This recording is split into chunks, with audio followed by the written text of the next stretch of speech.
આ 50 કરોડની પૃથ્વીની માલિકા સાહેબ જ્યાં જ્યાં અમે જઈએ ને ત્યાં હમણાં અમારા વિપુલભાઈ કીધું કે દુનિયાનો 4 શેડો એવો નથી કે એક નાઈટ અમારી એવી ન હોય.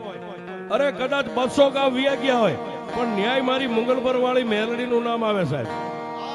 હા એનું આવે પણ એ વાત ઈ કરું દુનિયામાં થાકીને ભુવાન ભગત ડોક્ટરો જયારે હાથ ઊંચા કરી નાખે સાહેબ, જેને મંત્ર નથી આવડતા, જાપ નથી આવડતા, એની પાસે સાધના નથી, બસ તુહી મેલડી એક જ ભરોહો છે. અને મારો બાવલિયો ખાલી રૂખડિયો બાવો ઉભો થઈને માથે હાથ મેકે ને એમ કે જા તારું દુઃખ મારી મેલડી પી જાય. અને મારી બે મુખ વાળી કે બાબા તું બોલ અને નો કરી દઉં તો હું તારી મેલ